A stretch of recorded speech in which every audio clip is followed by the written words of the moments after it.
he took only 2 books. One book is still remaining. That was the Bhagavatam first canto. Then she mentioned, well, oh, no problem, I'll complete the set. Then she took the Srimad Bhagavatam first canto.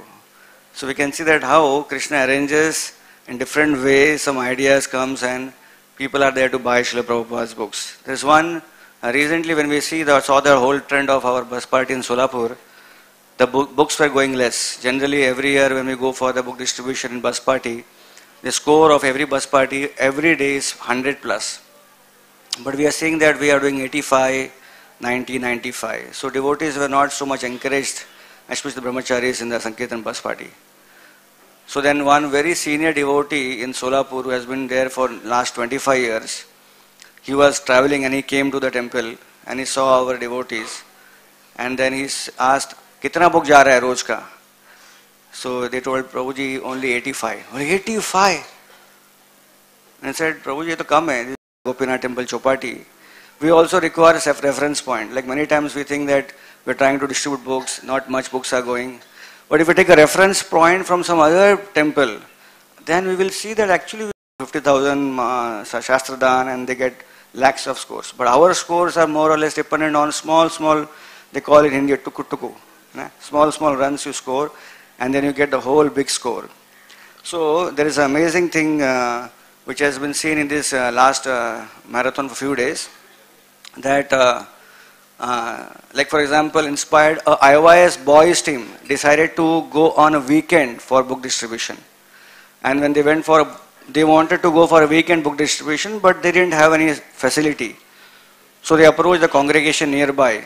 And what happened is one particular devotee said, "Prabhuji, I cannot do book distribution, but I can drive. I can take my vehicle and take you all." So they decided to go outside Mumbai, nearby Karjat, Khopoli, that area, to do some book distribution. So then the problem was prasadam now. So immediately a few Matajis volunteered and they got up early in the morning and they made nice prasadam which can last for throughout the day. And early morning 5 o'clock the devotees left. So we can see a combined effort here. Few young men wanted to do book distribution but they didn't have help facilities.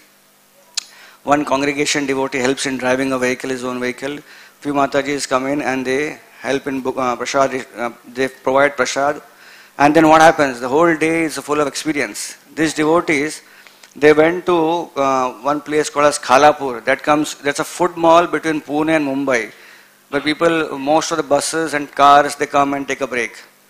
So this one devotee entered into a Shivaneri bus. Now you know Shivaneri bus, the famous AC bus between Dadar and Pune. So he entered and he made an announcement and few people took the book. Then after the announcement was done, then one man walks in. He had gone to the food court for some food. Then he comes in. So the devotee goes and just shows him the book.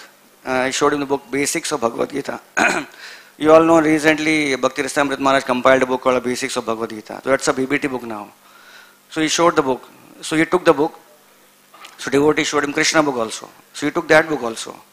And the man said, actually when I went to the food court, when I opened my pocket, I realized that my 500 rupees note is missing. And I was very much disturbed. And I searched all the places where I visited, where I got down from the bus and went on to the bathroom and all those places. I did not get. I was very frantic. Then I came to the bus and I saw on my seat, this 500 rupees note is lying. And that was the time you approached with the book. So I thought, I almost lost that money, you know. Let me utilize this money which I again got for good purpose. So he got the book. Hare Krishna. So in this way we can see that devotees are trying their best all over Mumbai, especially in our congregation. One devotee, Shantipur Nath, Prabhu is connected to media. He goes and supplies kind of articles for the newspaper. So he got very much inspired. Yesterday he came and connected beautiful points for Gita Jayanti article, the upcoming Gita Jayanti. So he's going to put in the paper there and also give a contact number if you want to contact to distribute books, Shastradan, please contact our temple. Then I think Leela Radha Mataji, she is also doing something for the press. And in this way we can see devotees are trying their best. Gaurahari Prabhu and his counsellors, they found some local D-Mart connection. We don't have permission Western Railway and Central Railway nowadays. So Gaurahari Prabhu, he every month goes and buys grocery from D-Mart. Most of you may be doing D-Mart, Big Bazaar, whatever maybe. So he went to the D-Mart, the manager is known to him, so he asked, can we put a bookstall inside DMart? That was very sensational, asking devotees can ask so many things. So he said, well, under chance nahi hai, but then he said, okay, can you put outside? Okay, you can put outside. Anywhere inside, outside, the same, right? So exactly at the exit, Gauraripu put his bookstall and he said, books are doing, at least one thing is that we have an avenue for book distribution now. And devotees are enthused that they have a place where they can distribute Srila Prabhupada's books. So in this way, there are a few more nice points. The Navin Gopal Prabhu and his Chembur team are also doing good. And meanwhile in Virar congregation, Vasai congregation, they are doing their small bit. And in hope and pray that you also do your small bit, and the reference point, the small bit becomes a massive, huge total. Shadbhuj Prabhu from the book Go Down told me that we have dispatched till now, today, 32,000 books. Hari Bol. Now taking another reference point, I asked him, is everything going good? He told me that books have gone, but the momentum is not picked up. So first week, maximum books go, then slowly the momentum decreases, right? But so far, our observation is that momentum in the first week has not taken place. So I think so most of you are still recovering from Yatra and so many events. So kindly visit Shadbhuj Prabhu, Tarun Gaurang Prabhu, book Go Down. Is next to the shoe stall, not much endeavor. You take your shoes and then go to the book stall, book table, book Go Down. And please collect your books. We promise you take books. And if you cannot sell them, please bring it back. We'll take it back. Thank you so much. Srila Prabhupada Book Marathon ki jai.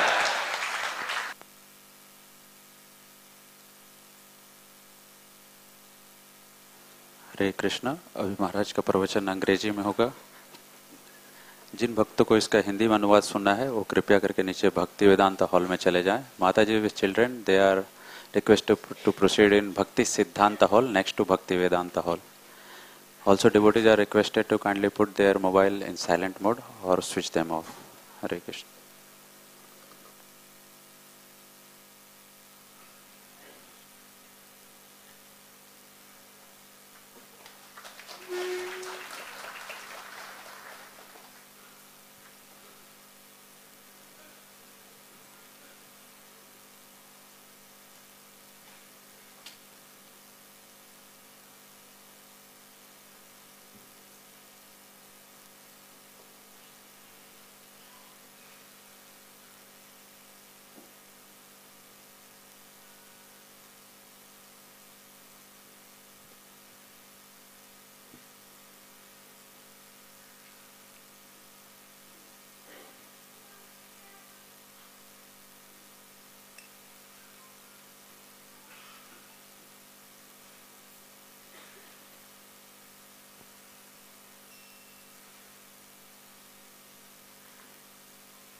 Jaya Radha Madhava Kunja Bihari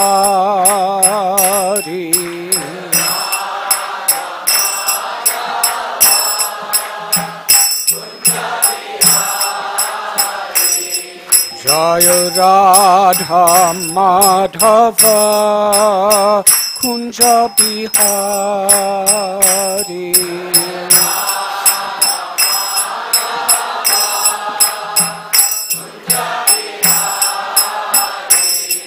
Jaya Gopi Jana Vallabha Girivardhari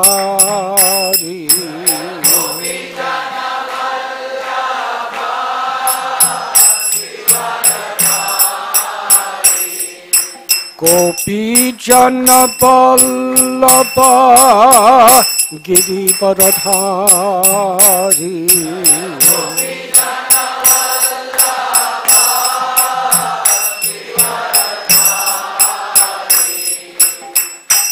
Yashodanandana Braja Janaranjana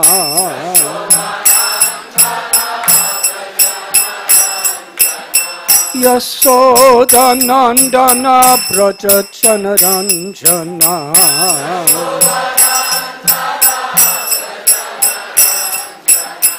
Yamuna Chira Panachari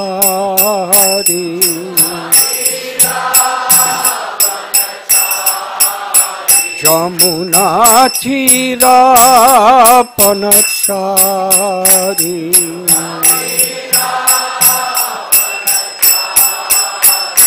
Jaya Radha Madhava Kunja Bihari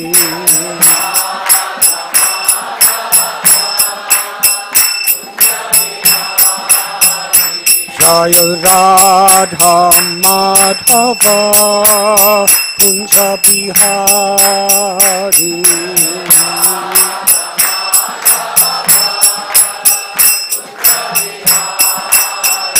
Jaya Gopi Jana Vallabha Girivardhari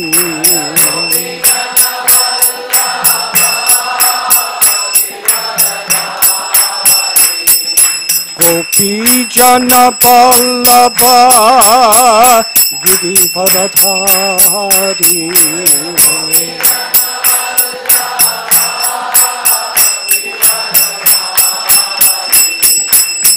Yashodanandana Braja Janaranjana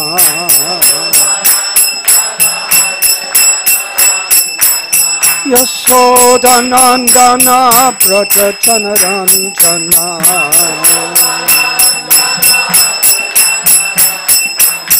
Yashodanandana Braja Janaranjana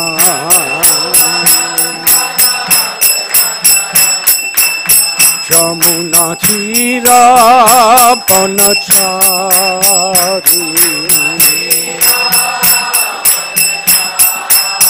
Yamuna Chira Panachari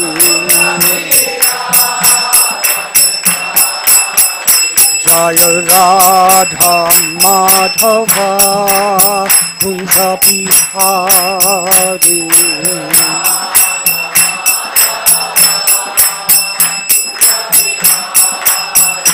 Jaya Radha Madhava Kunja Bihari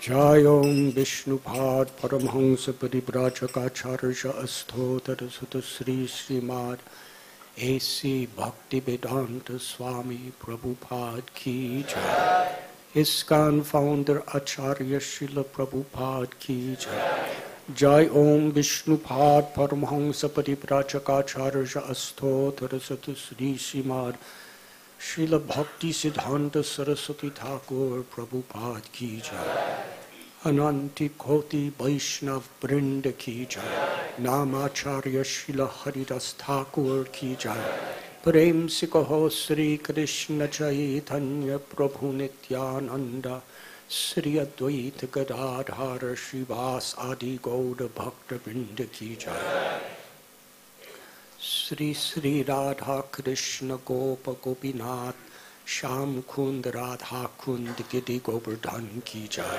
Shri Vrindavan Dham Ki Jai Sri Navadvip Shri Mayapur Dham Ki Jai Sri Jagannath Puri Dham Ki Jai Sri Mathura Dham Ki Jai Sri Dwarka Dham Ki Jai Ganga Mahi Ki Jai Yamuna Mahi Ki Jai Bhakti Devi Ki Jai Tulasi Devi Ki Jai Samaveda Bhakta Brinda Ki Jai Gaur Premanandi. All glories to the assembled devotees. All glories to the assembled devotees. All glories to the assembled devotees. All glories to Sri Guru and Sri Gauranga.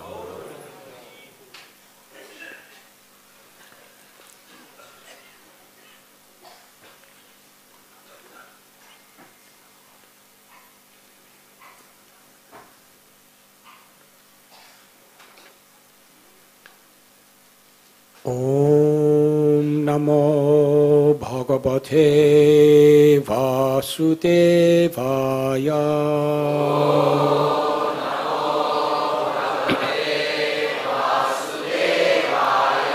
Om Namo Bhagavate Vasudevaya.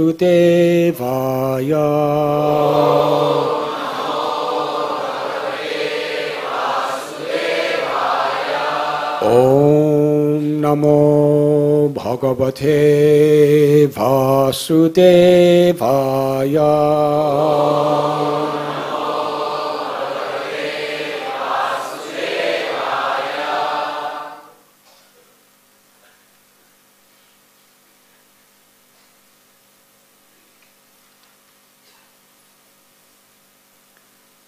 Sri Bhagavan Uvacha. Jitendriyasya yuktasya Jita swasasya yoginaha Maidhara yatascheta Upatishtanti siddhayaha. Sri Bhagavan Uvacha. Jitendriyasya yuktasya Jita swasasya yoginaha Maidhara yatascheta Upatishtanti siddhayaha. Sri Bhagavan Uvacha. Jitendriyasya yuktasya Jita swasasya yoginaha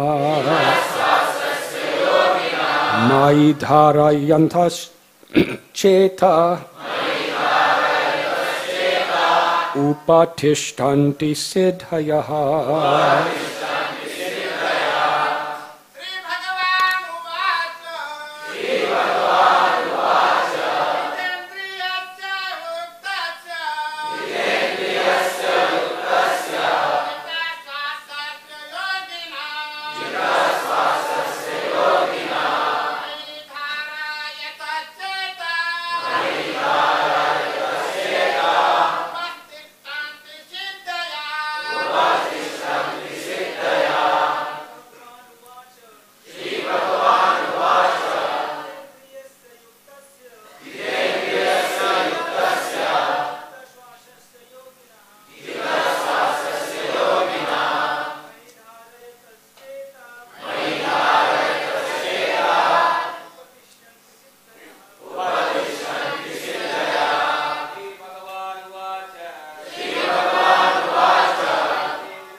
Sri Bhagavan Uvacha.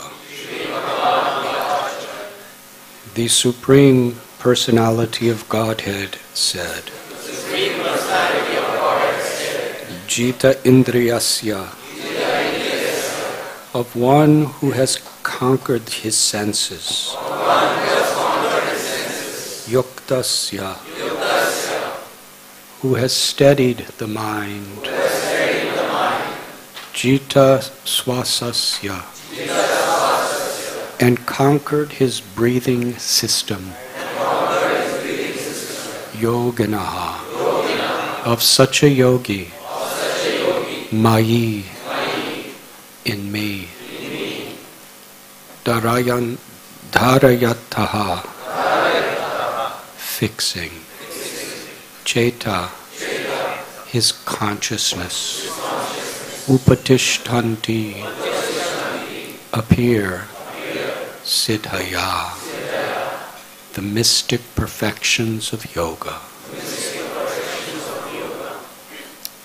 The Supreme Personality of Godhead said, my dear Uddhava, the mystic perfections of yoga are acquired by a yogi who has conquered his senses, steadied his mind, conquered the breathing process, and fixed his mind on me.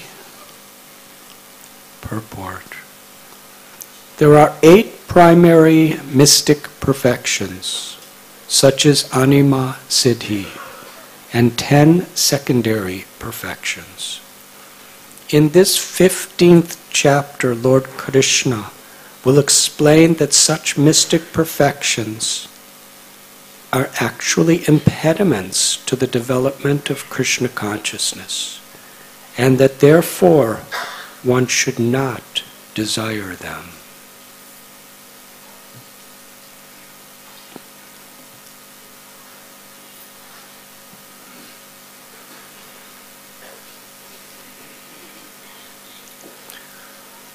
Om Gyantimidandasya Gyananjana Chalakaya Chakshuru Miditham Yena Tasmai Sri Gurave Namaha Sri Chaitanya Manobhistam Stapitam Yena Bhutale Swayam Rupa Kadamayam Dadhati Swapadantikam Vandeham Sri Guru Sri Juthapadakamalam Sri Guru Vaishnavamscha Sri Rupam Sagrajatham Sahakana Raghunathan Vitam Tam Sajivam Sadvaitam Savadutam Harijana Sahitam Krishna Chaitanya Devam Sri Radha Krishna Padam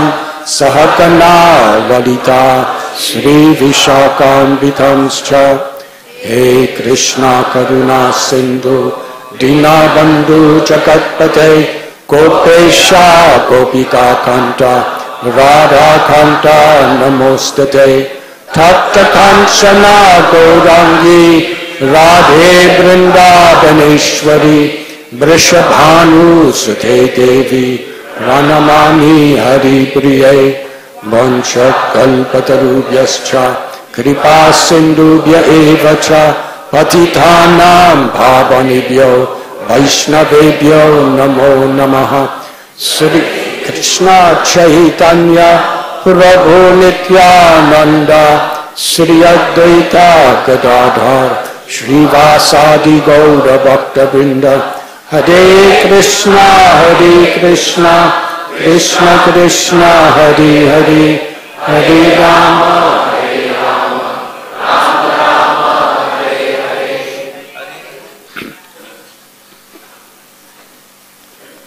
Hare Krishna. Today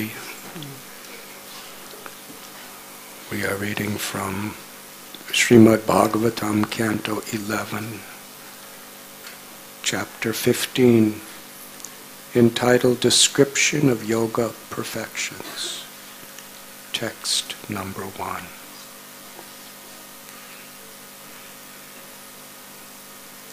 Very grateful to be with you today. Haribol, Yadubar Prabhu, our senior esteemed God brother, has appeared to bless us. Let us welcome him very enthusiastically.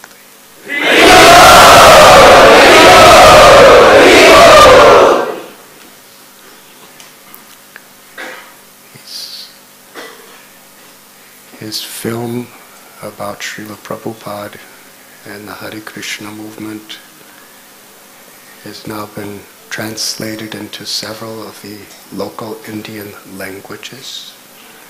And he's here in India translating them into all languages. And I believe they're available on DVDs. So please, if possible, reciprocate with his life of dedication to this service. And before I forget, thank you, Baladev Prabhu, for your wonderful report on this month's book distribution. He was speaking of momentum. Please limitlessly increase momentum. It unifies our community. It purifies Maharashtra and all of India. And most of all, it gives great pleasure to Srila Prabhupada. And by doing so, we give very great pleasure to Sri Sri Radha Gopinath. So, in whatever way possible, please let us enthusiastic make some dedicated sacrifice for this supreme cause.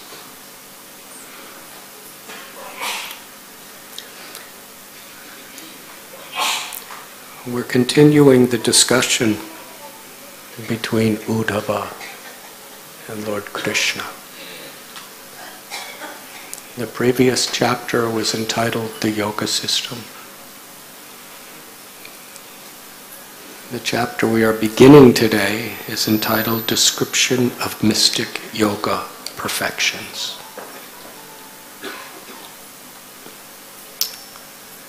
By studying these texts directly spoken by Krishna, we can get such a wonderful appreciation of the ultimate purpose of yoga and why Krishna has personally established through his various empowered sages the process of yoga. In almost each and every one of Krishna's slokas describing the yogic processes and how to achieve perfections, Krishna describes that it is only possible in truth, and each process includes, emphatically includes, fixing one's mind on the form of Krishna, on the form of Vishnu. In the yogic perfections, anima, which is the power to become smaller than the smallest, to enter into even stone. To get this power in its true form, one must absorb oneself totally in meditating on the form of Lord Vishnu, who is personally within every atomic particle of creation.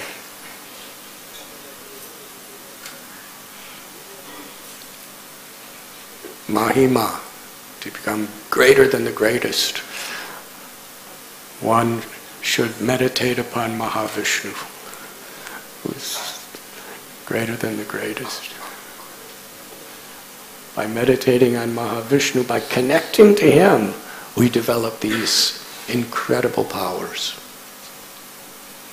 And similarly, in each and every one of these primary 8 mystic perfections, the siddhis, and the 10 supplementary ones, Krishna describes one achieves it by meditating on the corresponding quality of Krishna or Vishnu within the creation.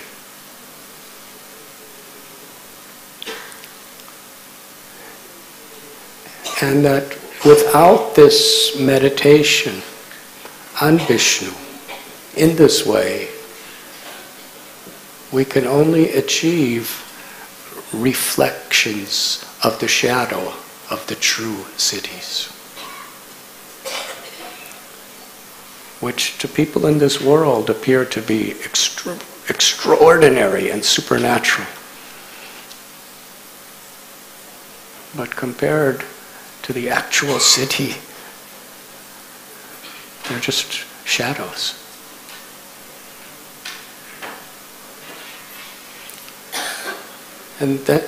And after Krishna explains in wonderful detail what the siddhis are, what the powers, and what you can do when you get these siddhis, and how to achieve them, Krishna concludes this chapter by telling that actually a devotee does not want any of these siddhis, because they're impediments to pure devotional service. If Krishna gives them to us, then we can use them in his service. But a devotee, Krishna says, does not desire or aspire for them. He simply desires the satisfaction of Krishna. Sri Chaitanya Mahaprabhu prayed, "Na dhanam na janam, na dhanam na janam, na sundarim kavitam va jagadisha kamaye, mama janmani janmanishwari, bhavatad bhakti rahoite kitvai." He's praying that I do not want great wealth. I do not want very high, prestigious birth, fame. I do not want to enjoy the beauty of the opposite sex. I do not even want the great mystic siddhis. And beyond the mystic siddhis is mukti, or liberation. He has no desire even for that. Simply he desires and prays to serve the Supreme Lord, Sri Krishna, without motivation, without interruption, for Krishna's satisfaction. Muktanam api siddhanam narayana parayana sudurlabha prasantatma kotishvapi mahamune.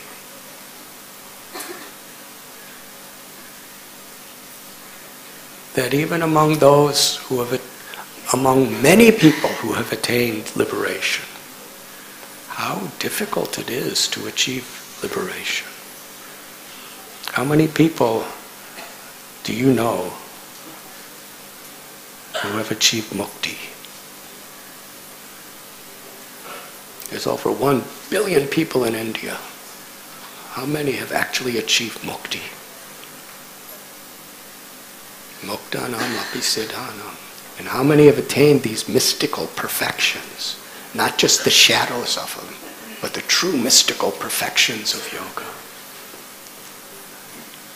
Srimad Bhagavatam tells, out of many of those who have achieved mukti and siddhis, and who have attained great material prowess, it's very rare to find even one who is Narayana Parayana, a pure devotee of the Lord. Narayan.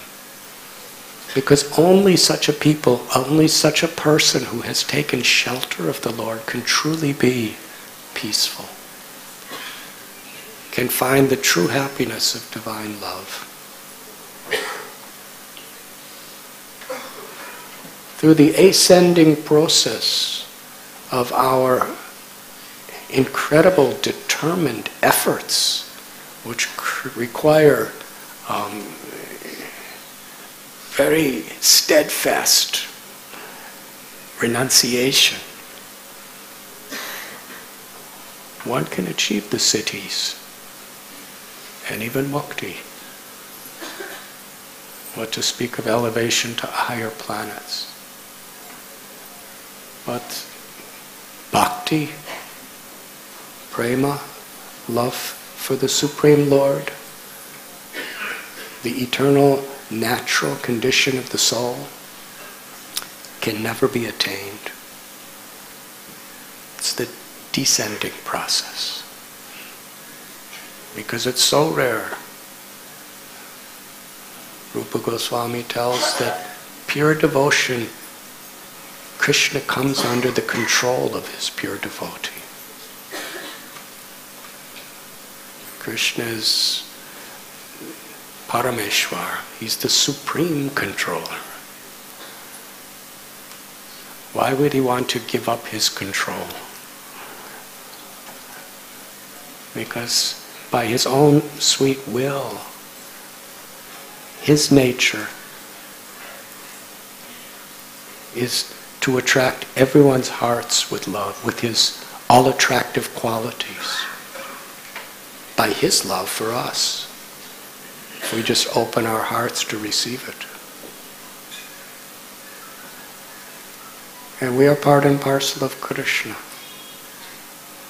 That love is dormant within our hearts too as part of Krishna. And Krishna reciprocates. When a devotee is totally conquered by his love, Krishna's greatest happiness is to be conquered by the love of his devotee.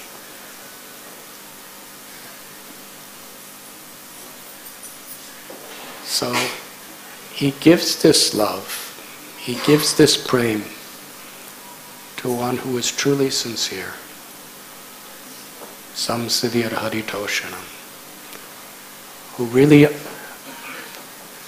aspires for only one perfection, and that is to give pleasure to Krishna. And this entire discussion between Krishna and Uddhava, Krishna is telling us what pleases him. And he's also explaining how valuable bhakti truly is. And bhakti yoga is the process by which we please Krishna and receive this bhakti, this love.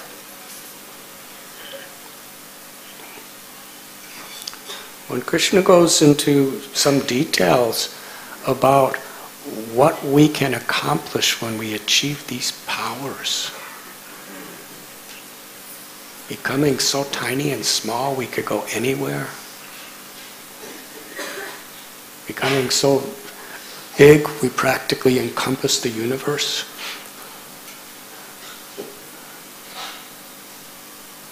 by getting anything we desire, by reading people's minds, by controlling other people.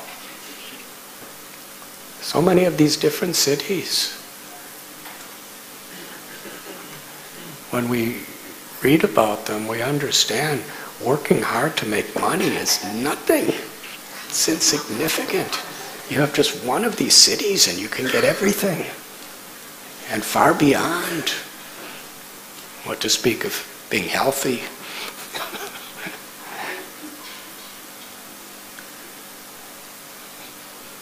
Krishna wants to explain how great these cities are. And then when he tells that a devotee doesn't want them because they're impediments, how great bhakti is. How great the awakening of love of God is. It's infinitely more satisfying, infinitely more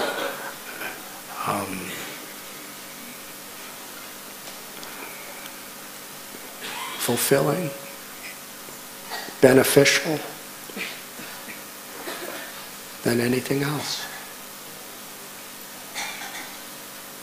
When in the bhakti path we hear the glories of mukti, it's really not to aspire for mukti.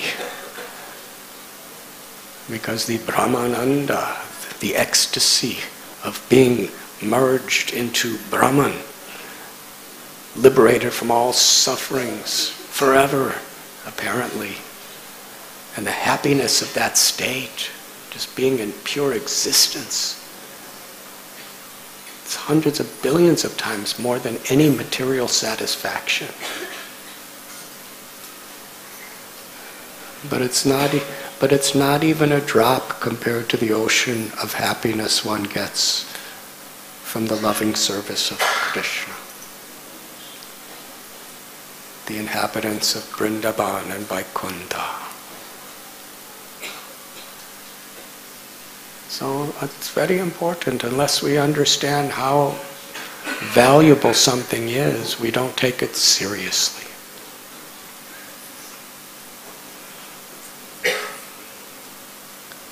It's like we go on with our life, but if somehow or other we get some life-threatening disease, then we start to understand how valuable it is to be alive. We don't take it for granted. And we also start, if it seems quite hopeless, we start thinking about what's next. We take it very seriously. So in this way it is very important. We don't take things cheaply or for granted. We truly understand the value. And Srila Prabhupada, he would tell us, if only you could understand the value of what you're being given. It helps us to not be distracted.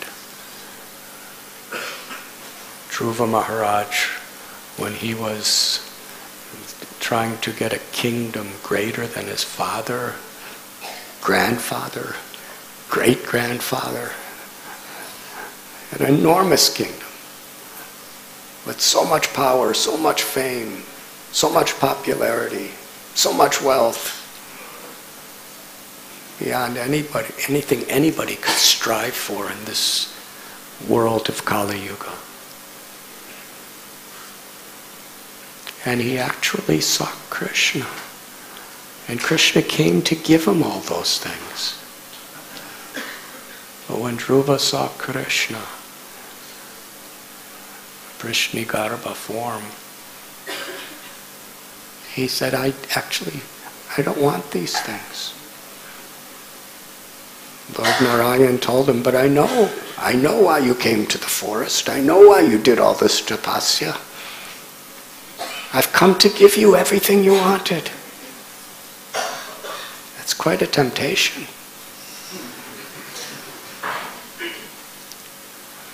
For most of us, we would probably say, well, since you've come and you've come specially to give me all these things, and I've already seen you, so I'll take all that extra.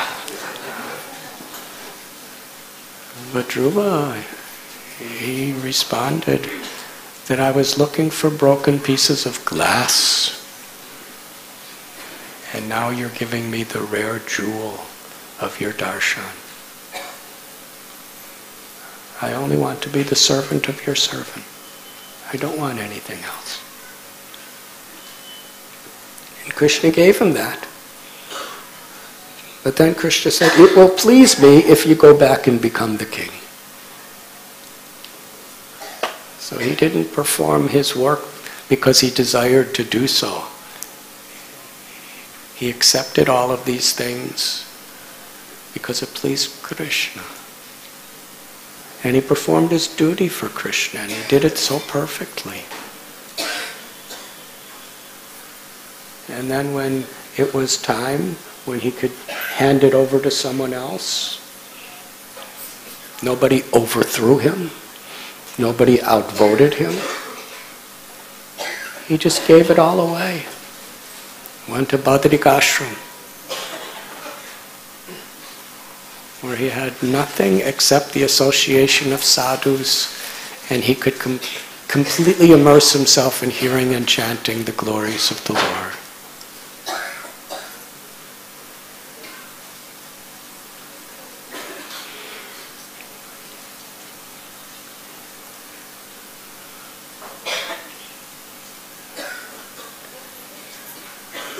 Whatever powers we can achieve, however great, even in Siddhaloka, where all the residents, by their previous karma, they have achieved perfections of all the 8 cities. Beyond anyone can imagine in this world.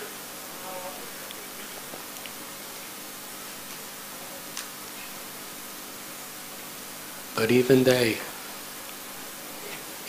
in due course of time, they have to lose it all. Even they are not fully satisfied.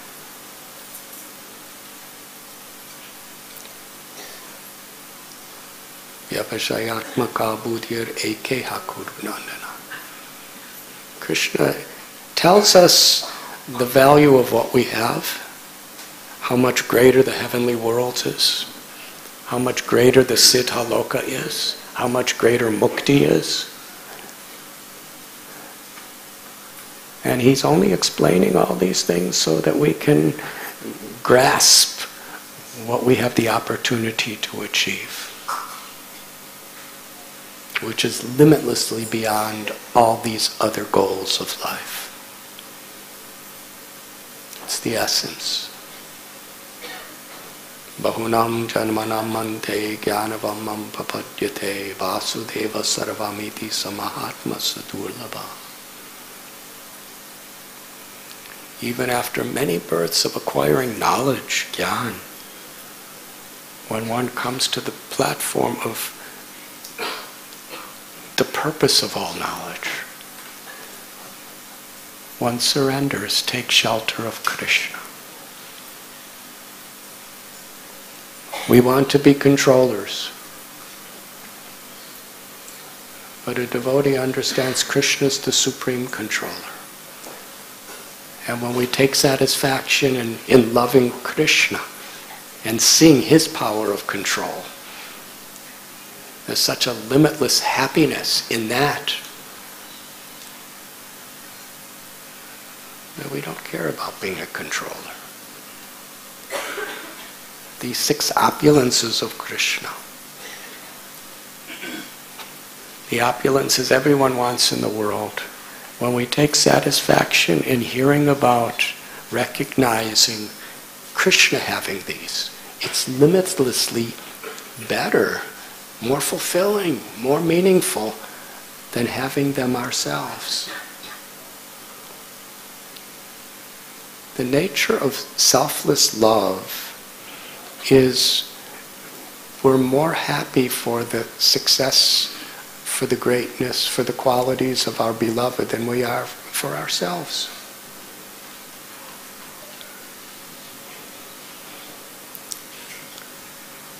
A loving mother is more satisfied to see her child succeed in various ways, than she is herself, because that's love. So similarly, when we love Krishna, then our greatest happiness is hearing people glorify Krishna's beauty. In this world, we love to boast about whatever we may have. If we're beautiful, we want to attract people. If we're knowledgeable, even as devotees, we want to attract people. If we have wealth, we want to attract fame, strength, renunciation. But a devotee understands whatever there is that I can do is infinitesimal, temporary. And ultimately it doesn't touch the heart. But when we take happiness in Krishna's beauty, Krishna's strength, his knowledge, his fame, his wealth and his renunciation, then we become infinitely happy.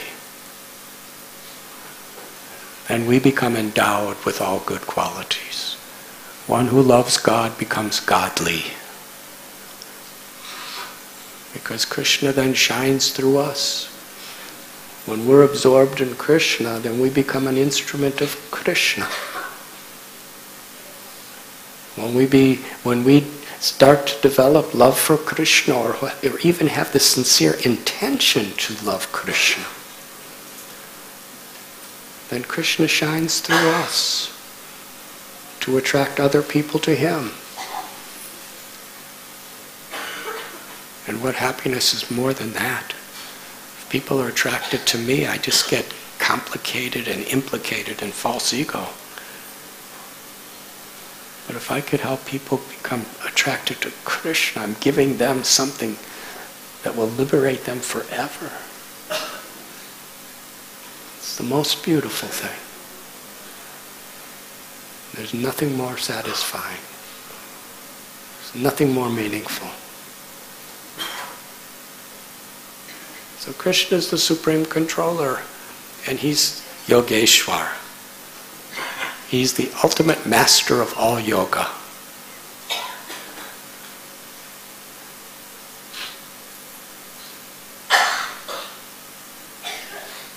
To love Krishna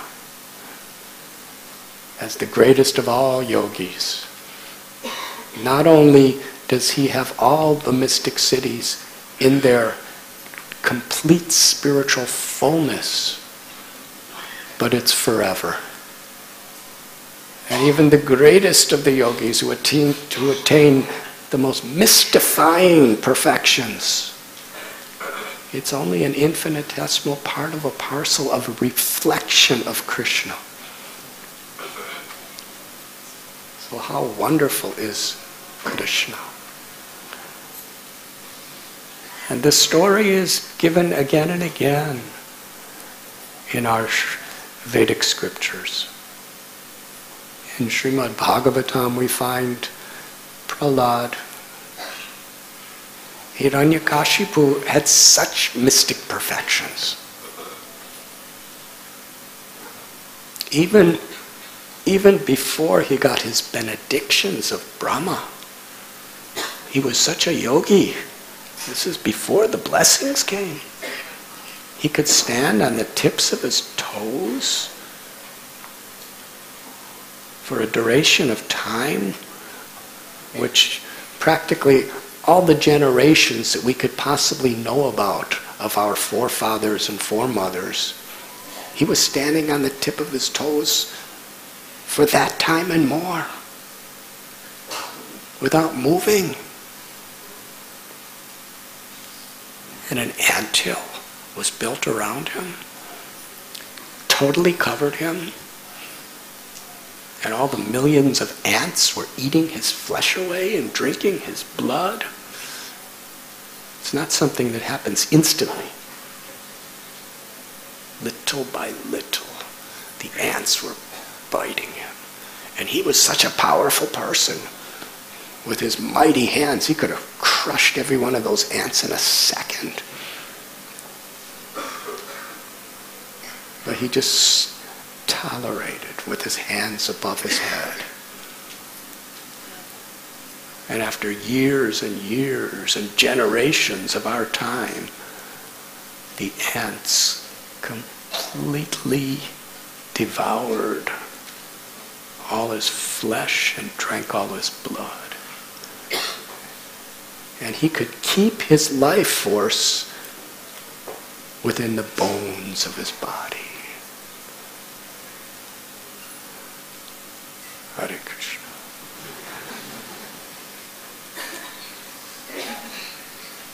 And then Brahma came and gave him blessings.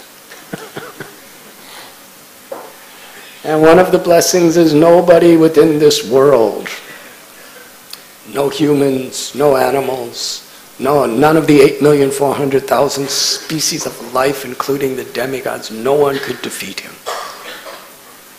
And he also asked for the benediction of mystic cities, the yogic cities, and he achieved them. He was unconquerable.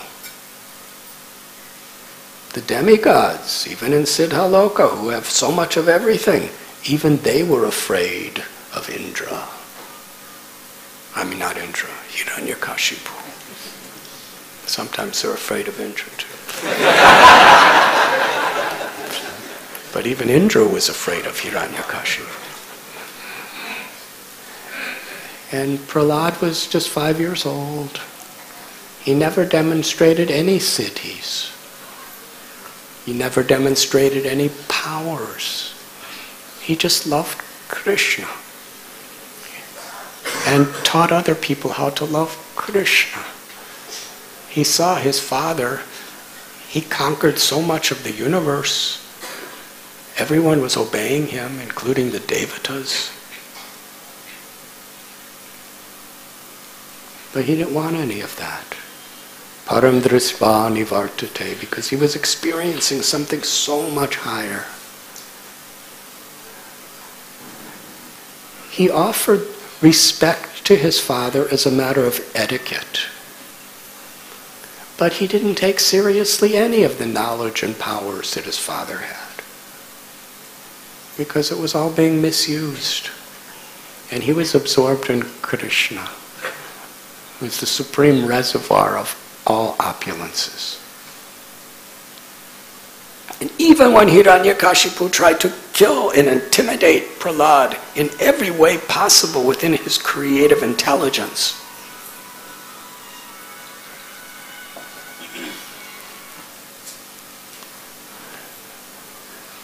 Prahlad Maharaj never even asked for help.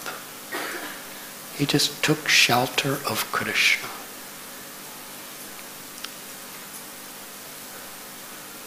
Then we find Ambarish Maharaj. He was a grihasta. He had his wife, children. He was performing his duty as a king. Durvasa, who was an expansion of Shiva, he had such mystical powers. He was one of the most powerful and respected sages in the entire universe. The type of supernatural feats that he could do were incredible. He was a yogi, totally renounced from any material desires, as far as gross desires.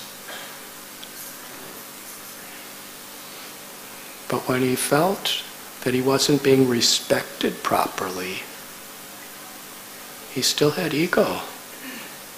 He became so angry. And just by chanting a mantra and taking a single hair from his head and throwing it on the ground, he created a fiery, monstrous form that could practically devour the entire world. Just because he felt disrespected by Ambarish. And Ambarish, his intention was only to give him all respect. But he made a mistake, perhaps.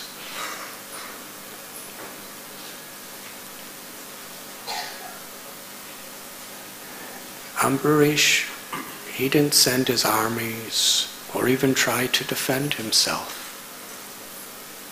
He just took shelter of Krishna. He had no ego.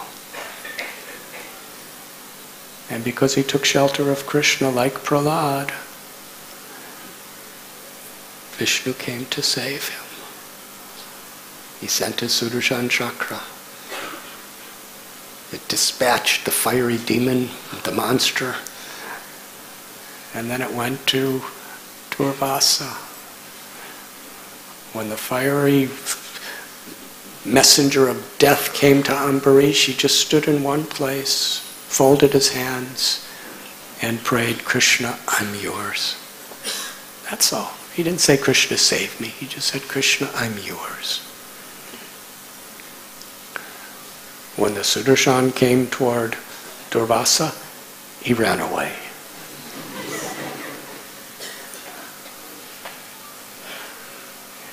And when he couldn't run fast enough, he began to fly in the sky. And when he couldn't fly fast enough, he went all the way, to Brahmaloka, to Shivaloka, to Vishnu Loka.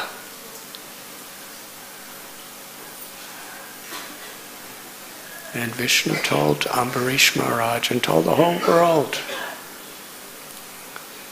that he told Durvasa that because Ambarish Maharaj is my devotee, he's given his heart to me, I've given my heart to him.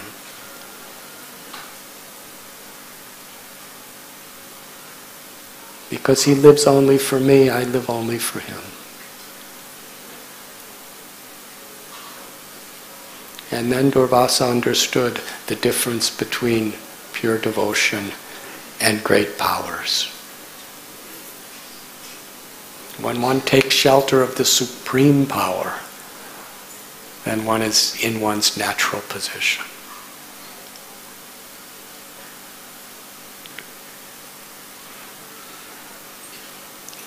In Sri Chaitanya Mahaprabhu's pastimes, the story of Kolavecha Sridhar. He was so simple. He was so poor materially, living in a little thatched one-room hut. Just a dirt floor and straw walls, straw roof. Wild pumpkins would grow on his roof. When it rained, so many water would come inside. He had no furniture, just had an old dented iron pot that he used for all purposes. He kept outside his door. He was criticized, ridiculed by the neighboring people. During the Mahaprakash Leela, when Sri Chaitanya Mahaprabhu offered him liberation. He offered him the wealth of a king. He offered him, especially emphasized, the perfection of the 8 mystic cities. All these yogic powers. And Sridhar, he refused. He said, I don't want these things. They're simply distractions. Well, what do you want? Like Dhruva, like Prahlad, like Ambarish, he only wanted the blessing to be the servant of the servant of the servant of the Lord. Because that's what pleases the Lord.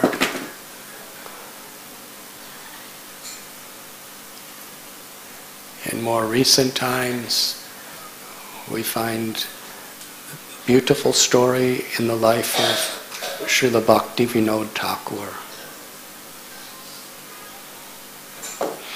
In the year 1871, when he was living in Orissa, Puri, it was around that time that Bhakti Siddhanta Saraswati Thakur, Bimala Prasad, was born.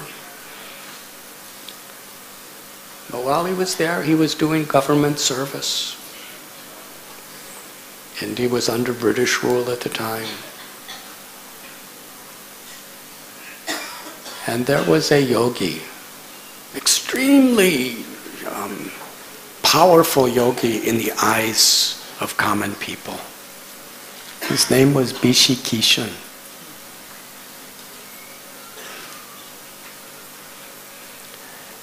What he did is, by his mystic powers, he cured so many people who had incurable diseases. And by doing so, he became very popular. He could perform these miracles through his chanting of mantras, through his various mystic processes. People who were suffering or dying, he would make them fine.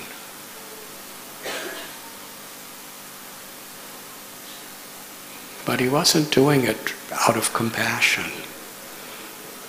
He was doing it with ego. He claimed to be Mahavishnu.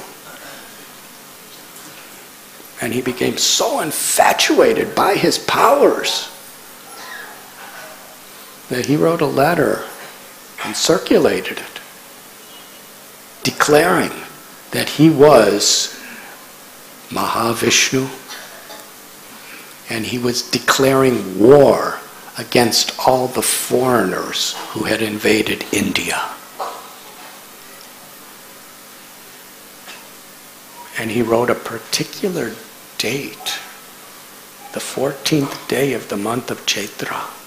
On this day, you will witness, I will manifest my four-arm form and annihilate all the mlechas. So this made him even more famous. But because he was so proud by his powers, he thought he could do anything. But he still had ego and he still had desires. Spiritual advancement is to purify the heart from selfish desires. It's not accumulating various powers. So he advertised among all the local villages. At that time he had a little ashram just outside of, in a jungle just outside of Bhuvaneshwar. And he invited the young women of the villages to come on the day of Ras Purnima to perform Rasa Leela with him. Because after all, he was Mahavishnu, he was Krishna. And they came.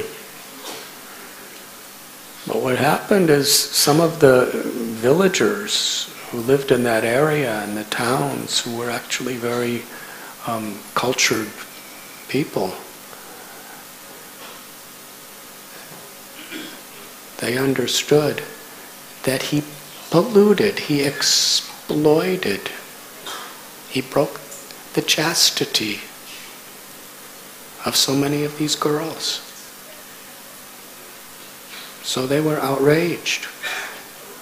They reported it to the district commissioner, whose name was Mr. Revenshaw. And Mr. Revenshaw, when he heard that this person was abducting young girls, having sexual relations with them in the name of being Vishnu, the district commissioner took it so seriously that he approached Bhaktivinoda Thakur and told him, please investigate this. And Bhaktivinoda Thakur, his investigation was so thorough. The first thing he did, he just didn't listen to rumors. Thakur Bhaktivinoda immediately went right to the jungle ashram of Kishan.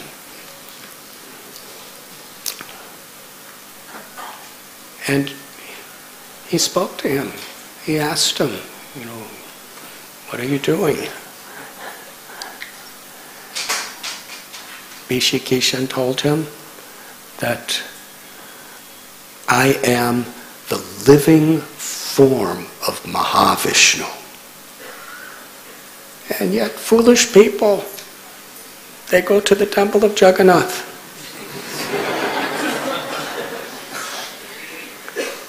Jagannath is just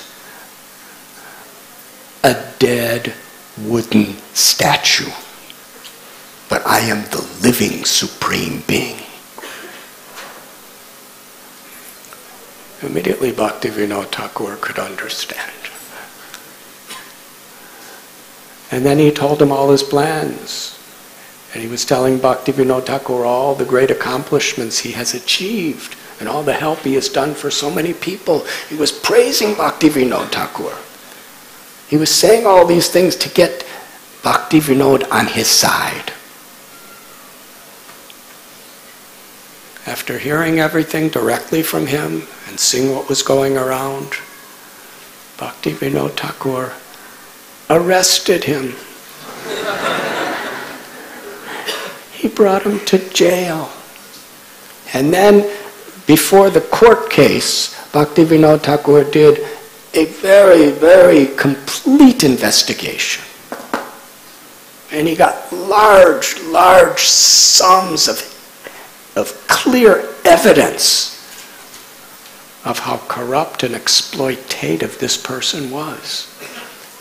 What to speak of starting a bogus revolution. So when it came to the trial, Bhishikishan not only had the power to cure people of incurable diseases, but he also had the power to give people incurable diseases. And that's what he did. While he was in prison, just as the trial was going on, and Bhaktivinoda Thakur was the judge, Bhaktivinoda Thakur himself and all the members of his family came down with serious life-threatening diseases. Some of his family members were on the verge of death. And Bhaktivinoda Thakur, he was in such a condition, it seemed impossible for him to even carry on the court case. But he was not intimidated. Why? Because he was taking shelter of Krishna. Bhaktivinoda Thakur, like the other Mahajans and Acharyas we were speaking about, he didn't demonstrate any powers. He was very, very ill. He appeared to be succumbing to this mystic yogi's power, Bhishikishan. But somehow or other, with high fever and everything, Bhaktivinoda Thakur, he was taking shelter. Krishna, I'm your instrument. How can I serve you? He still went to trial, and he found Bhishikishan guilty and sentenced him to 1.5 years in prison.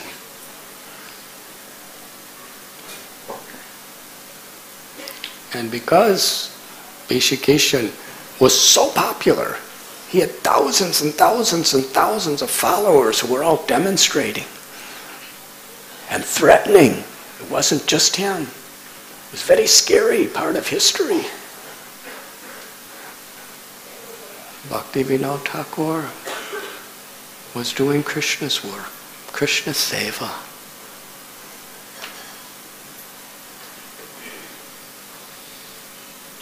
And eventually Bhaktivinoda Thakur cut off certain locks of his hair and diminished the powers of Bhishikishan. And this man was so powerful, he declared that he would fast until he was released.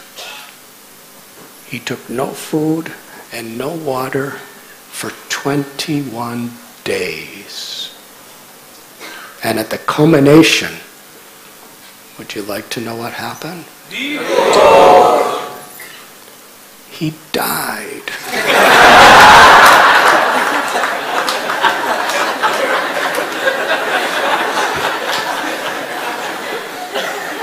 And Bhaktivinoda Thakur and his whole family were cured.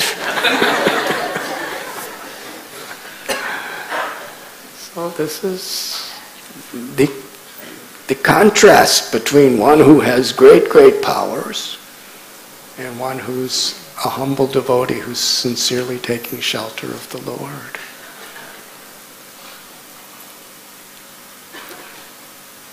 When Srila Prabhupada was on Jaladuta, he had so many physical ailments. But what a supernatural power he had to go to a place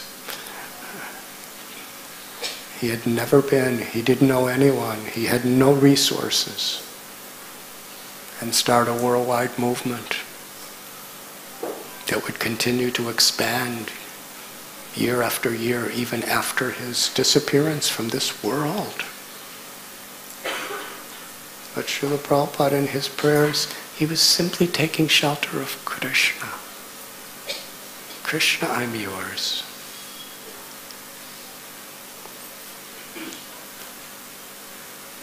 Sharanagati. Bhaktivinoda Thakur, he wrote a beautiful book of prayers entitled Sharanagati. Seeking shelter of the Supreme Lord.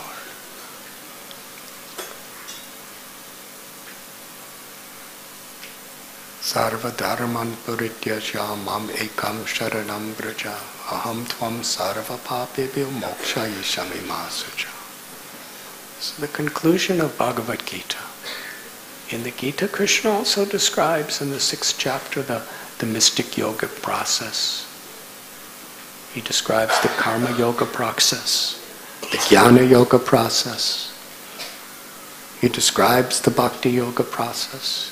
He goes through all, in essence, the systems of the different forms of yoga. And he culminates, abandon all varieties of dharma and just surrender to me. Surrender means to sincerely seek shelter.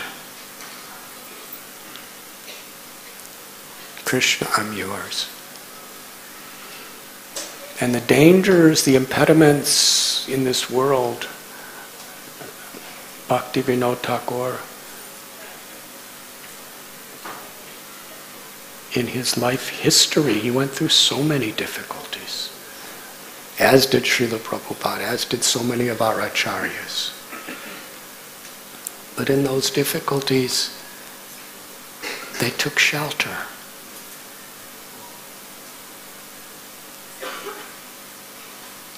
They did everything they could to carry out their service, but in their hearts, they were absorbed in seeking shelter of the Lord.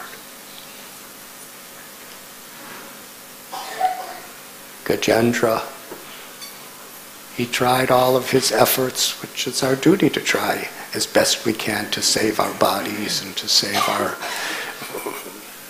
our families' safety. Our duty within this world. But in our hearts, we should know that we really can't do any of these things for long. We take shelter. Gajendra gave his life to Vishnu, and Vishnu came to save him. This is the repeating theme of the Srimad Bhagavatam. The Brijvasis. So many mystic yogis were coming. Do you know anyone who's working in your office who can assume the form of a snake that's 8 miles long? Who can assume the form of a woman that's 12 miles long? Putana. These mystic yogis were incredible, how powerful they were. It was Putana, Trinavarta, taking the form of a hurricane. Sakatasura, Bakasura, Vatsasura, Keshi, Aristasura. These were yogis who were so supernatural they can change their form. Aristasura was a bull. He was actually a person, human, but he changed his form by his own sweet will into this gigantic bull. And the hump on his back was surrounded by the clouds. That's how big he was. And he was roaring, galloping into Vrindavan. And whenever these, even Indra has so much powers, such cities. By his will, he could create such rainstorms, such thunder and lightning. And whether it was Indra or whether it was these mystical yogi demons, what did the Brijabasis do?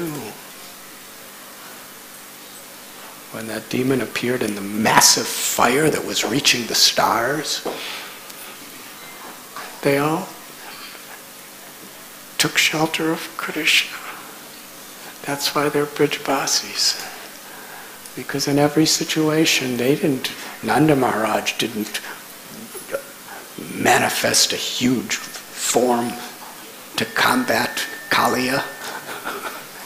He fell on the ground unconscious, seeing Krishna in the coils of Kaliya.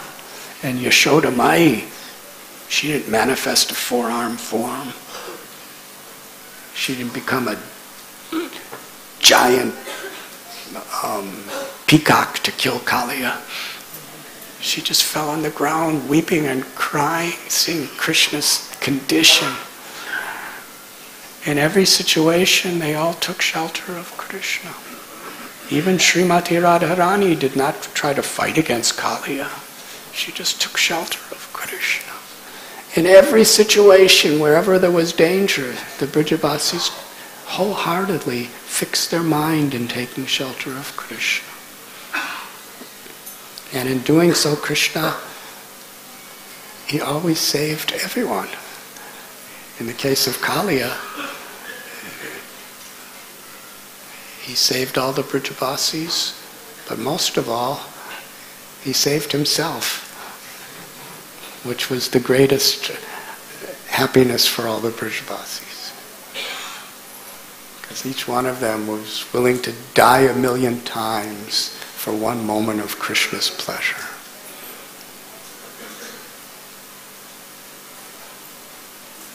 So this is the true treasure and wealth of life, is the opportunity to take shelter of Krishna. Who is Parameshwar, the controller of all controllers?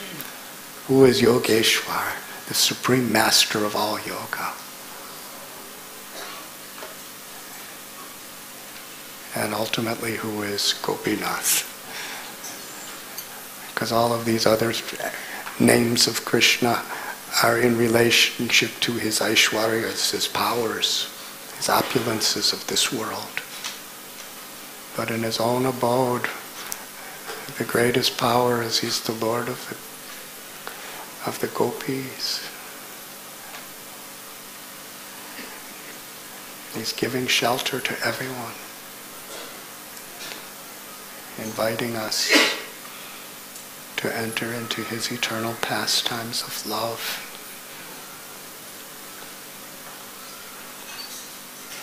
So let us not get distracted by the foolish things of this world, the foolish temptations, the foolish fears. In whatever situation, our perfection is taking shelter of Krishna. And Sri Chaitanya Mahaprabhu, who is Krishna, is giving us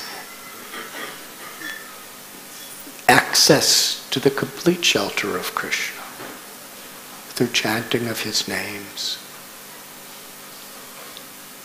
He's given us this Maha Mantra, by which he is personally living, he is personally present to give shelter. Japa, Kirtan, Adhikata, Srimad Bhagavatam in this age of Kali is giving shelter to everyone.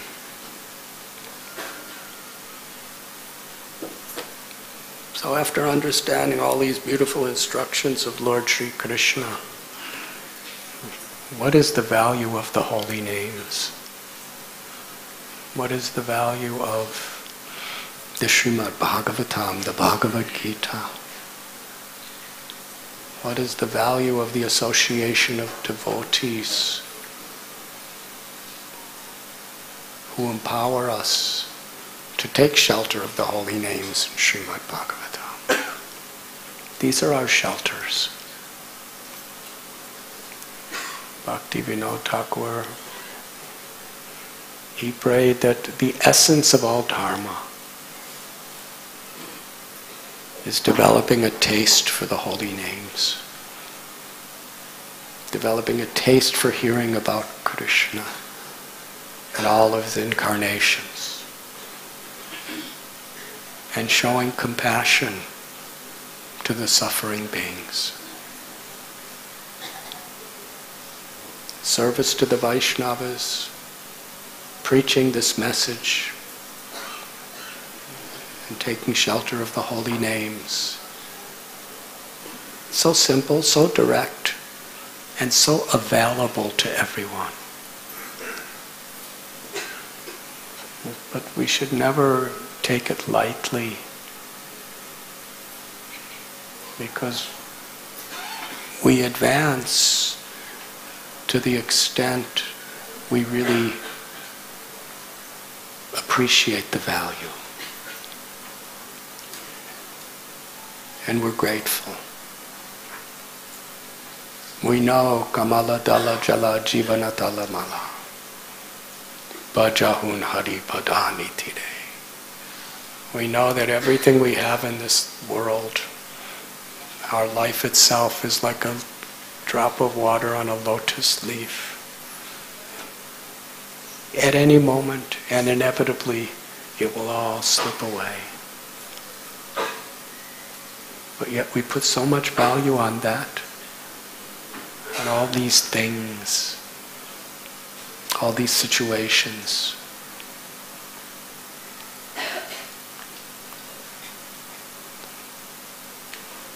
Taking shelter of Krishna is the most valuable thing. The Purushartha Shiromani, the crest jewel of all goals of life. And that shelter is found in the association of Vaishnavas. In the Srimad Bhagavatam, hearing and chanting the glories of the Lord in that association.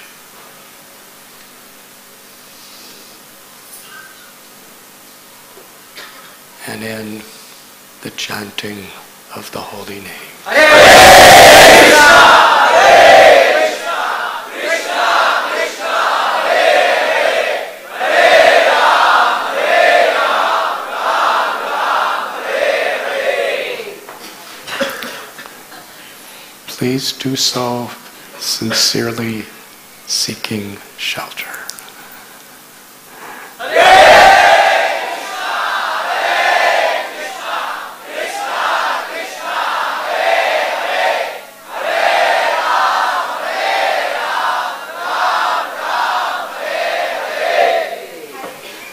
That opportunity is here for all of us, 24 hours a day, to find shelter in Krishna's names.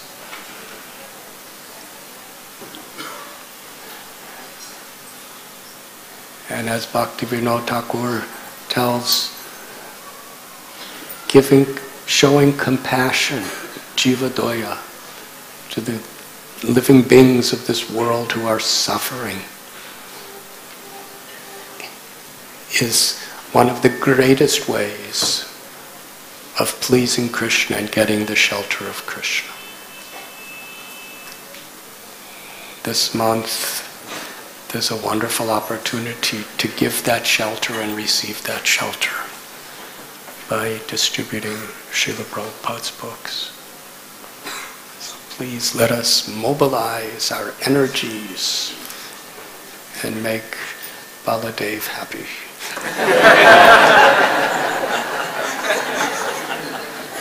I'm speaking about Baladev,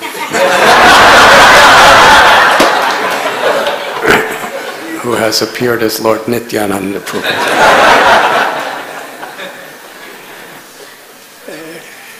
But if we make Baladev Prabhu happy, then Baladev will also be happy.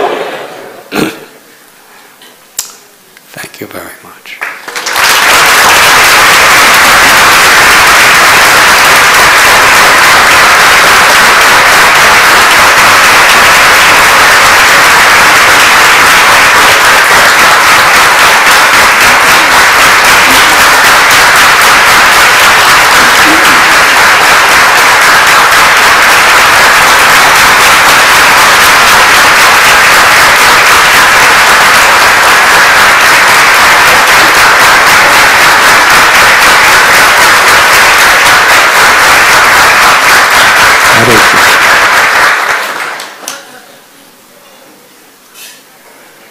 Is there time for questions?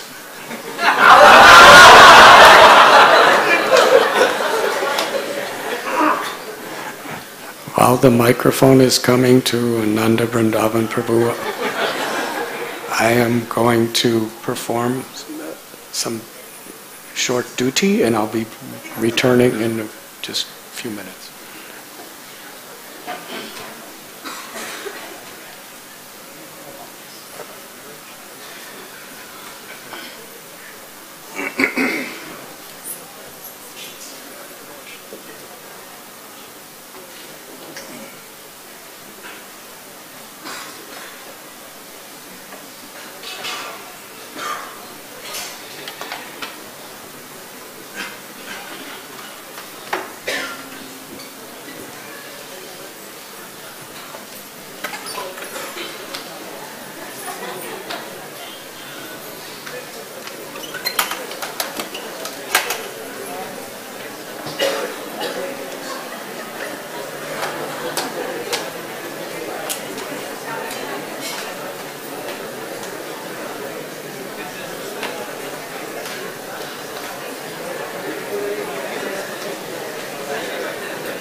Hare Krishna. Maharaj, we are very grateful and thankful for what we got it from Gaudiya Sampradaya. The mercy of Prabhupada and Chaitanya Mahaprabhu.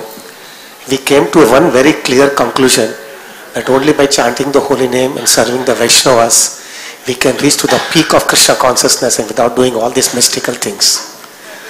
But one doubt we always used to have is that all these acharyas which you have mentioned and all the great souls, we might not reach to that level of complete surrender.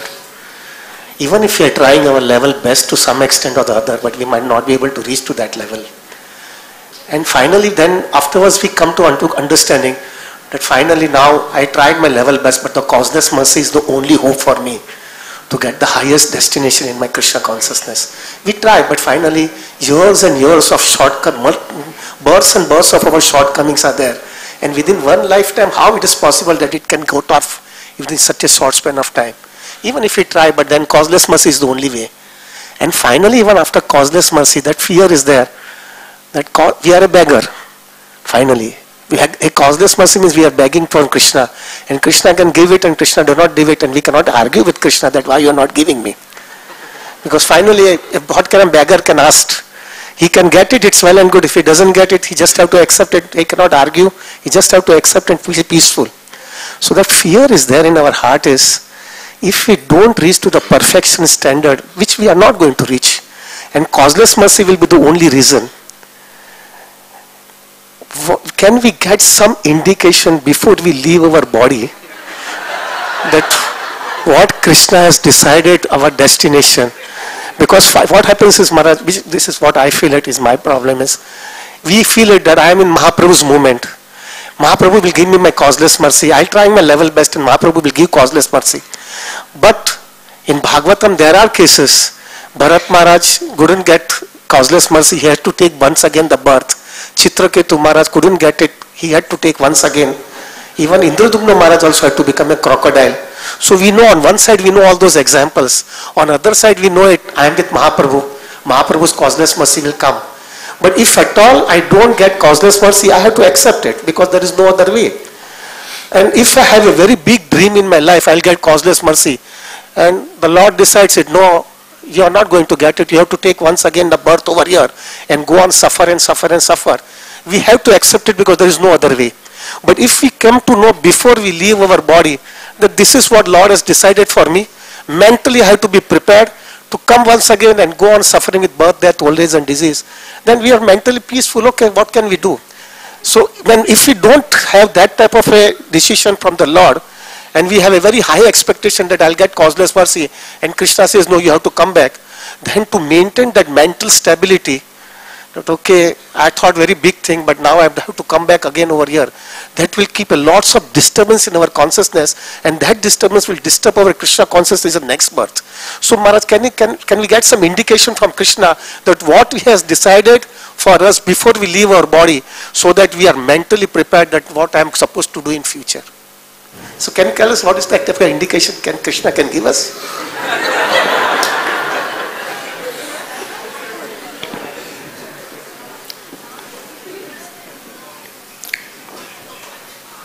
These are the similar points that a person in your situation throughout your life were trying to convince people to buy stocks.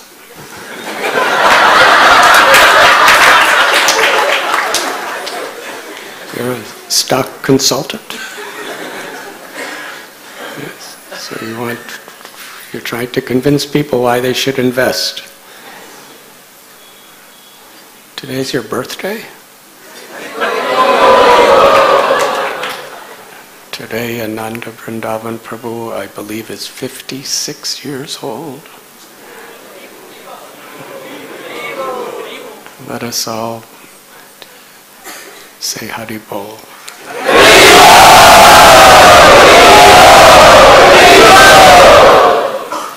Does that answer your question?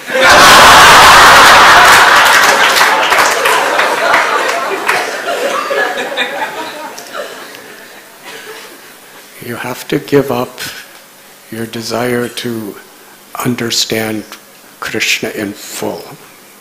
Krishna is independent. He's Swarat. But we do have faith that he knows what's best for us. Mukunda Dutt, he was told 10 million births, then he will see the Lord. And he was happy. He was happy to go on with his sadhana and go on with his seva for 10 million births, because what is 10 million births in comparison to the blessing of having the eternal loving service to Krishna, Chaitanya Mahaprabhu. If Krishna wants you to know, he will tell you. But in Bhagavad-Gita, he does tell us. In Srimad Bhagavatam, Sukadev Goswami does tell us. In Chaitanya Charitamrita, Sri Chaitanya Mahaprabhu in his instructions does tell us. And on their behalf, Srila Prabhupada told us that if we just take shelter of Krishna with earnest and sincere hearts, then Krishna can do whatever he wants with us. That's what taking shelter means. Taking shelter is not demanding, Krishna, I'm doing this for you, so make sure you do not give me another birth in this world. Taking shelter is, Krishna, I'm giving the best I can possibly be for you. And you do as you like, I'm yours. We can't demand Krishna to show himself to us.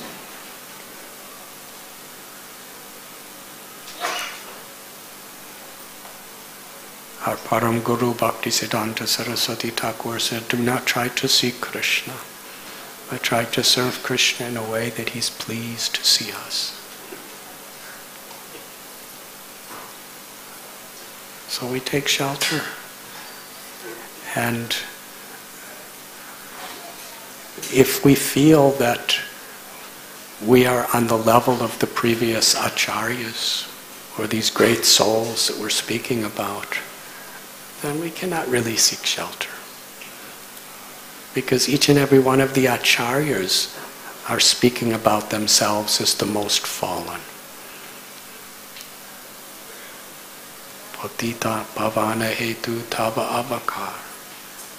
Mosamo patita prabhu na poidaya. Thakur Narottam. The Param Guru of Vishwanath Chakravarti Thakur. He's praying in this way. You are the most merciful to the most fallen, and I'm the most fallen. And the same prayer Rupa and Sanatana Goswami offered to Lord Chaitanya.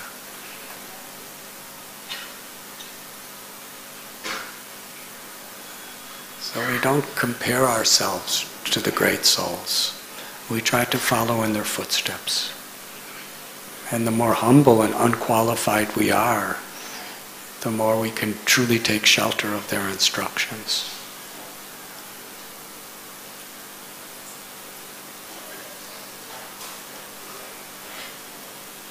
And it's an impediment that we have to know exactly where we're going. If we're putting ourselves in the hands of Krishna, then Krishna, I'm yours. Srila Prabhupada wrote that Krishna, I'm your puppet. Make me dance as you want me to dance. That's actually the mood of surrender. We sincerely surrender according to our capacity, like Gajendra taking shelter. We sincerely, Prabhupada saw taking shelter in its initial stages and throughout our lives in following the basic instructions of chanting at least 16 rounds every day. Try to be as attentive as possible. As far as possible to be chanting the names throughout the day, but at least 16 rounds. Rastaprayeshu Bhadreshu, to regularly read his books, to read Srimad Bhagavatam, Bhagavad-Gita, Chaitanya Charitamrita, Nectar of Devotion, all these wonderful Vaishnava literatures. To sincerely serve. And we've been emphasizing last few days that our service should be for the pleasure of our gurus and Krishna. Should be in a mood of appreciating other service. Should be in the mood of cooperation. Should be in the mood of determination to please Krishna. And there are so many opportunities for service.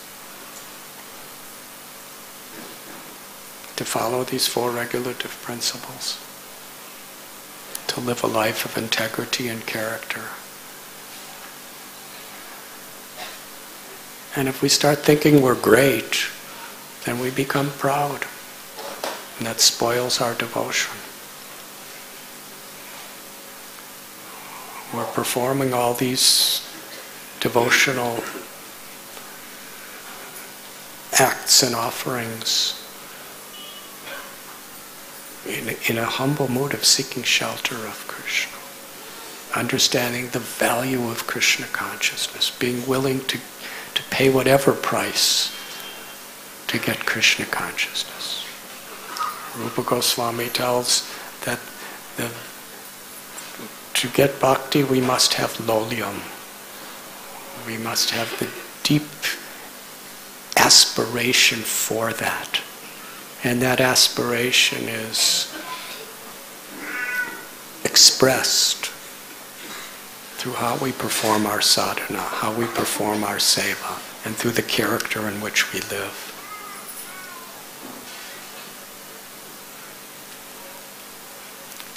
And if we do everything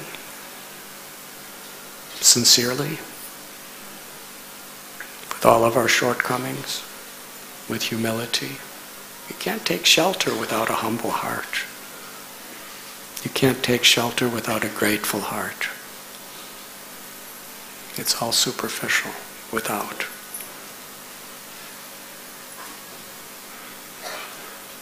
Then Krishna, you do as you like. If you want me to take another birth or another 10 births, I'm grateful to serve your devotees. Murari Gupta and Mahaprakash, what was the blessing he asked for? It wasn't even to go back to Godhead. He said, in the next birth I take, let me have the association of your devotees. In whatever birth you may want me to take, let me be in the company of those who consider you their master and consider themselves to be the servant.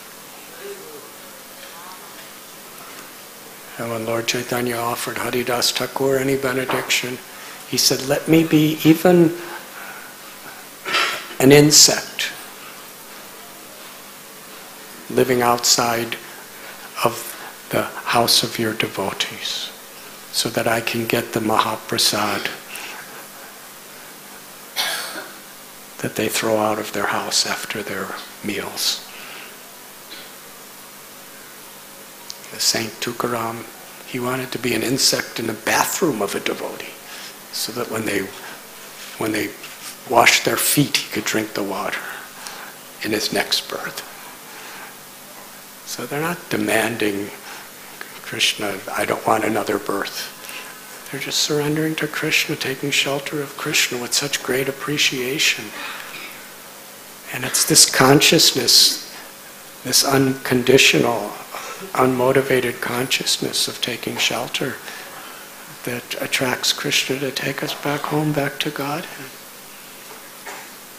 Bhaktivinoda Thakur prays, in my next birth let me be a dog close to the house of your devotee.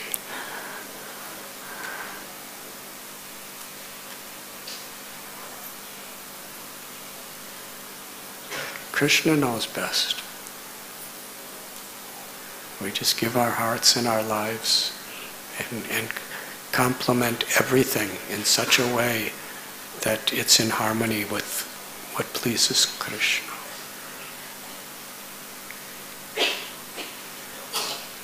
And we learn to cry out the holy names.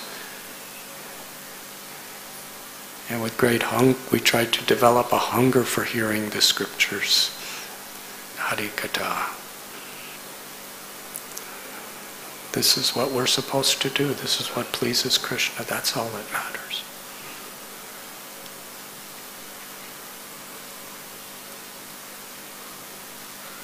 So invest in this.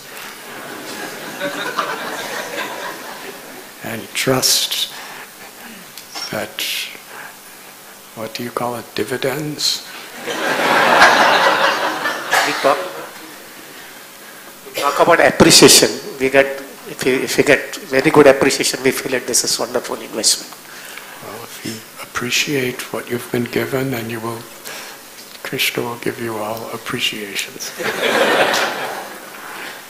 Does that answer your question? What is Krishna's message at the end of Gita?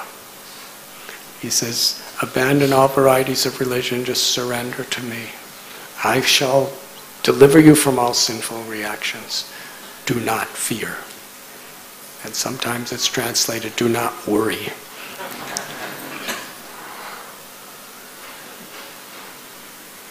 Haribo. Is there one more question? Yes, Dwarkadish Prabhu.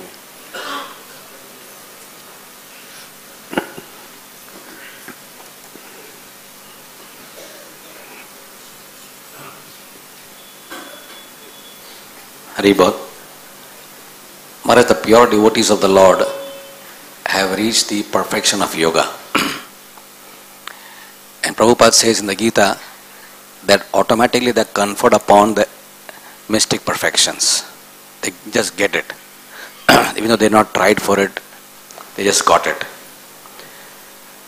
How do the pure devotees, what do they do with those mystic powers? They do not ask for it, they conferred upon them as by Krishna's causeless grace. How and when do they use these powers in the Lord's service? According to Krishna's will.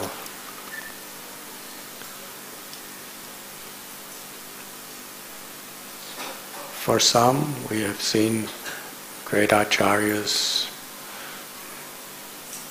at certain situations. They reveal certain powers. They reveal their eternal identity, like Vishwanath Chakravarti Thakur.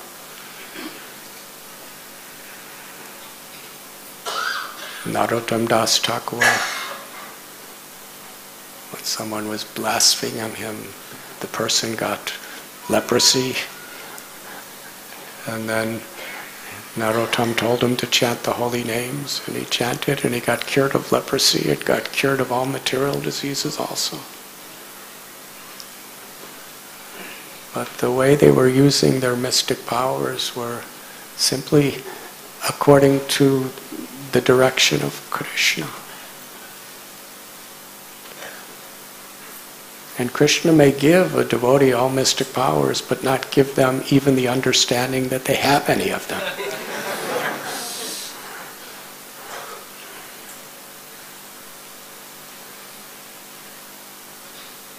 Because in pure devotional service, everything's included.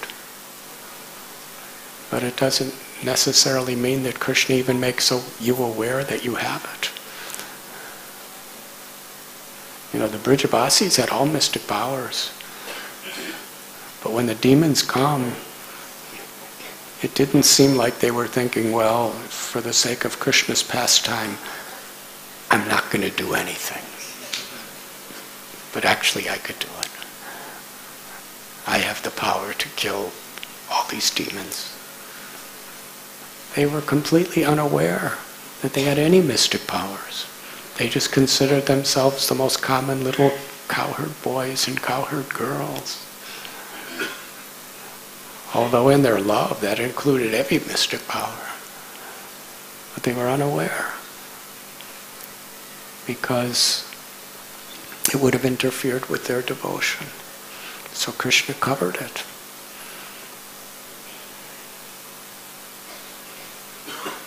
So in one sense, as we have Srila Prabhupada explains, just coming to the path of bhakti means we've already gone through so many things.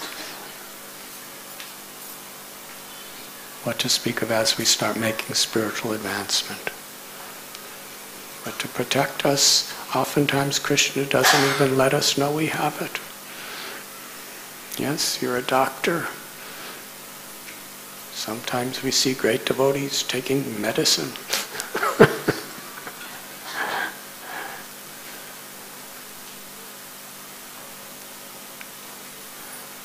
Because it is a distraction. So So sometimes pure devotees don't even know they have by Krishna's arrangement. And sometimes they may know, but it's only according to when Krishna manifests his will that it's displayed. And we see that in the life of many previous acharyas.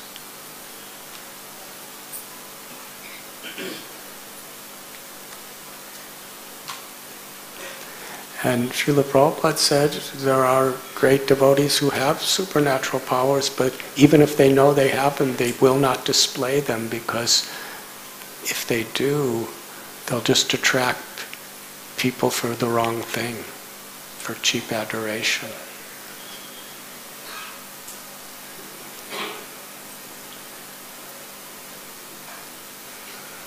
They just live and they teach Trinada Visunichena. How to surrender to Krishna with love. Srila Prabhupada was totally fearless. But when there was obstacles, sometimes he had to fight court cases. Krishna could have given, and perhaps he could have done.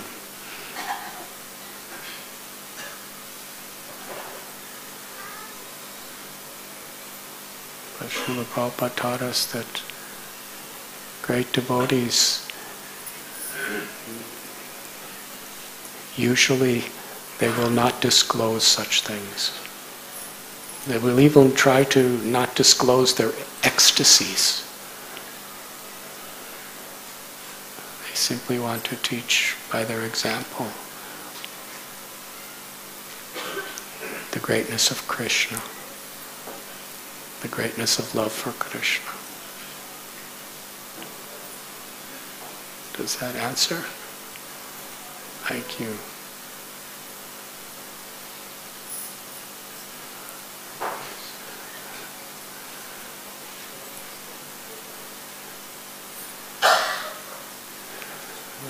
Today, all the heroic questioners have come Hare Krishna forward. Maharaj. Thank you for a wonderful class. In the lecture, you mentioned one very beautiful point that we should try to help others to get attracted to the opulences of Krishna and not be attracted to our opulences. So the tendency is that the entire material world is running on that principle, and it was very stark the way you brought it out. So how do we do this? Because even sometimes when we are trying to help others to be attracted to Krishna, somewhere, our false pride tries to get, we try to bring out our own opulences in that also, so as a pride as a preacher also sometimes comes out, and we try to get them attracted to the way we are speaking, the way we are singing, like that. So how do we avoid that? Because that pride somehow or the other, it keeps coming up. So how do we avoid that?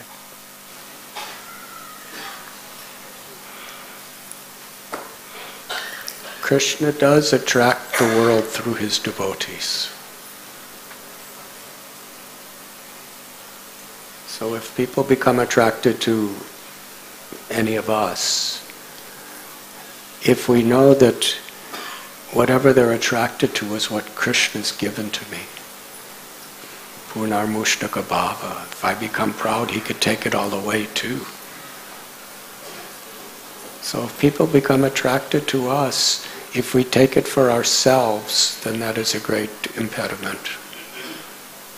But if we understand I'm just an instrument, I'm just a puppet, whatever they're attracted to is actually Krishna and the Guru Parampara's mercy. I'm just a little outlet that they can connect to. So we want to become outlets. We want to help people connect.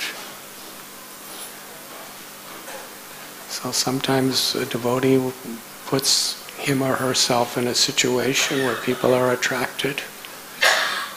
But we must, through hearing and chanting and through good proper association, we have to be in the mood of service if we're going to truly be effective.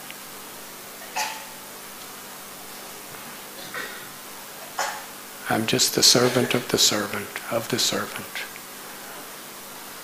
And we should be eager to appreciate others and give credit to others.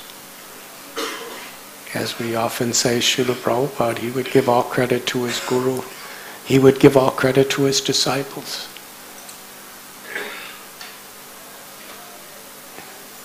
And how many people today are attracted to Srila Prabhupada? But that's why we're so attracted to Srila Prabhupada. Because he is a pure vessel of Krishna's compassion in this world.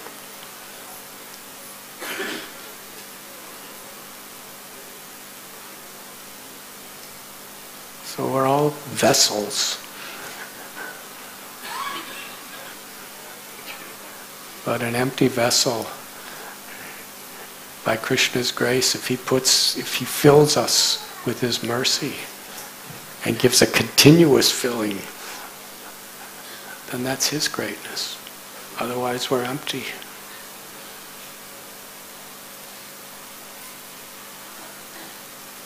Does that answer the question? Thank you.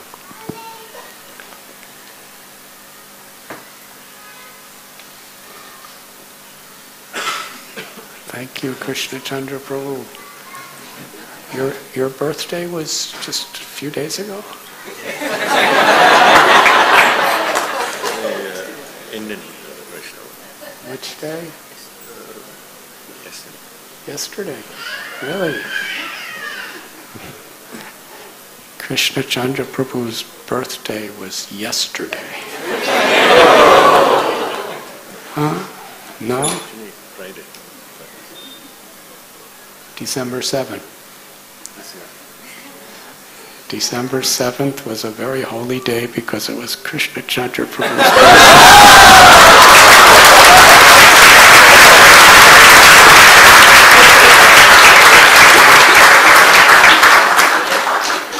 Everyone, please let us express our gratitude by chanting Hari Bol.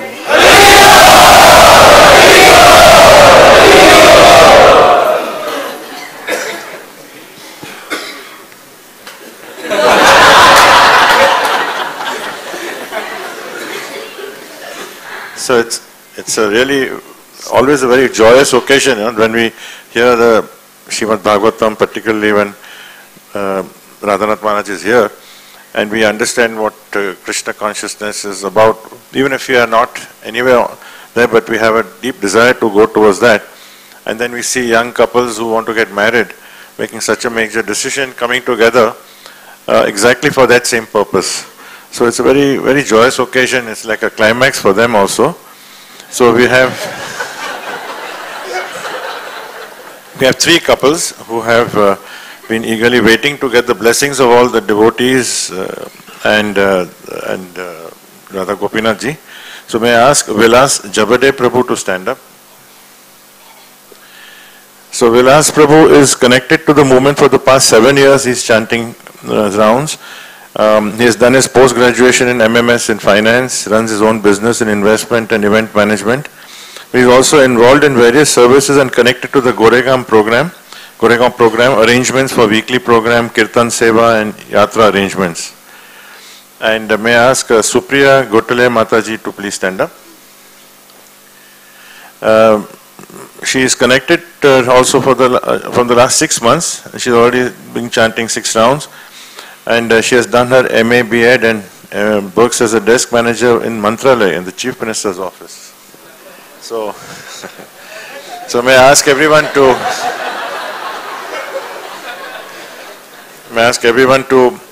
from their hearts, please give the blessings by loudly chanting Hari Bol, Hari Bol, Hari Bol. Okay. You can sit down. May I ask Preeti Radhe Devi Dasi, Preeti Radhe Mataji to stand up. Mataji has had an educational background. She's masters in biotechnology. She's working as a medical writer in a research company. She's been connected to ISKCON since 2004, and she renders services in DT kitchen, cooking, festival decoration, drama, Chetna services, Rath Yatra services. And may I ask Shyam Kirtan Prabhu to stand up, please. Shyam Kirtan Prabhu has done his MBA in International Finance from Melbourne, Australia. He worked in Australia for 6 years. He is currently working as a manager of the real estate company. He is connected to ISKCON since 1996. He lived in the VTA for a year. He grew up in a devotee family and he's been doing wonderful services. He's all back up during festivals and also in the Lakshmi Narayan dressing weekly service. So let us express our happiness for them, giving our blessings through loudly chanting Haribo! Haribo! Haribo! And may I ask Kirti Sundri, Kirti Sundri Mataji to please stand up. Kirti Sundri Mataji is the daughter of Chandrakant Jetwa and Anarpita Prem Mataji. She has done a B.Ed and M.Com. She is currently teaching in a junior college section at Swami Vivekanand classes. She is also serving as a teacher at the Bhakta Prahlad School, Meera Road. And she regularly participates in annual drama festivals, DT, jewelry making, and she is also part of the Kirtan group in Meera Road. And may I ask Kumar Sundar Prabhu to stand up. Kumar Sundar Prabhu is son of Ayodhyapati Prabhu and Annapurna Mataji. He has done his Masters in Environmental Architecture from Rachna Sansad. He is currently working in the Faculty of Architecture, Manipal University, as an assistant professor. He's been in Krishna consciousness practically from his birth, and he's been serving in the book distribution, Lakshmi Narayan Waking Up Services, and currently assisting in the base programs of Bhaktivedanta Youth Services Manipal. So please let us all join together in expressing our love and happiness for them by loudly chanting Haribol! Haribol! Haribol!